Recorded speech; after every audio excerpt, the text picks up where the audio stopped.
ফের অবৈধভাবে গরু বোঝাই গাড়ি আটক সহ 3 পাচারকারীকে গ্রেপ্তার করা হয় বীরভূমের দুবরাজপুর এলাকা পুলিশের বিশেষ অভিযানে। সোমবার সকালের দিকে ডিএসপি ডিবি স্বপন কুমার চক্রবর্তী গোপন সূত্রে খবর পেয়ে দুবরাজপুর থানা এলাকার ভেতর বিশেষ অভিযান চালিয়ে গরু ভর্তি গাড়ি আটক করতে সক্ষম হন।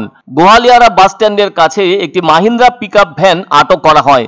এরপর তল্লাশি অভিযান চালিয়ে তিনি দেখতে পান ওই গাড়ির ভেতর 9টি গরু রয়েছে।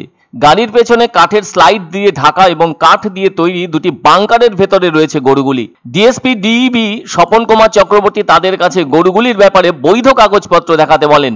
সেই সব বৈধ কাগজপত্র তারা দেখাতে না পারায় ওই গরুগুলি উদ্ধার সহ মাহিন্দ্রা পিকআপ ভ্যানটিকে বাজেয়াপ্ত করার পাশাপাশি ওই গাড়ির চালক সহ মোট 3 জনকে গ্রেপ্তার করা হয়। ধৃতদের বাড়ি সিউড়ি থানার বাঁশজোড় গ্রামে। পুলিশের প্রাথমিক জিজ্ঞাসাবাদে ধৃতেরা স্বীকার করে সাঁইথিয়া হাট থেকে গরুগুলি কিনে নিয়ে পশ্চিম বর্ধমান জেলার বারাবানি এলাকায় বিক্রির উদ্দেশ্যে রওনা দিয়েছিল। সবটা শুনে নিয়ে ওই ডিএসপি ডিবি স্বপন কুমার চক্রবর্তী এরপর ওই 9টি গরু সহ ধৃত 3 জনকেই দুবরাজপুর থানার হাতে তুলে দিয়েছেন। সেই সাথে ওই থানার ওসিকে যথাযথ আইনের অধীনে অপরাধীদের বিরুদ্ধে মামলা শুরু করার জন্য বলেছেন বলে পুলিশ সূত্রে খবর। অনেকে বলছেন অবৈধভাবে কয়লা, বালি ও গরু পাচারের করিডোর হিসেবে দুবরাজপুর থানার বিভিন্ন এলাকা ব্যবহৃত হচ্ছে। সেই হিসেবে ওই এলাকায় পুলিশের নজরদারি চালাতেই ধরা পড়ছে গরু পাচারকারীরা। এক্ষেত্রে উল্লেখ করা দরকার, চলতি মাসের 15 তারিখ এই দুবরাজপুরে ডিএসপি ডিবি স্বপন কুমার চক্রবর্তীর হাতেই ধরা পড়েছিল 18টি গরু সহ গাড়ি এবং ধরা পড়েছিল একজন। ওই দিন দুবরাজপুর শহরের 7 নম্বর ওয়ার্ডের ভেতর থেকে অতগুলো গরু সহ গাড়ি আটক করা হয়েছিল, যদিও একজনকে গ্রেপ্তার করা হয়েছিল আর সুযোগ বুঝে বাকি 3 জন সেদিন পালিয়ে যেতে সক্ষম হয়েছিল।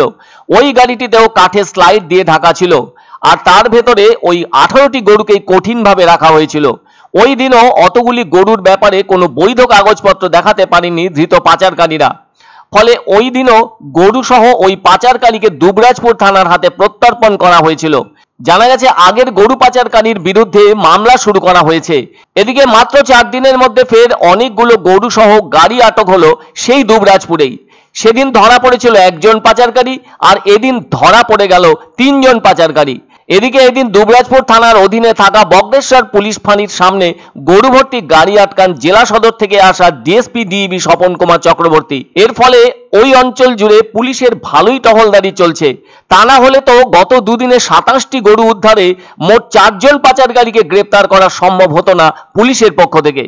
100 বাঁশজোড় গরু 9টা সাঁইথিয়া থেকে হাট থেকে বারাবনি সেকেন্ড সান বাঁশজোড় গরু আছে 9টা বাঁশজোড় থেকে বারাবনি থানা।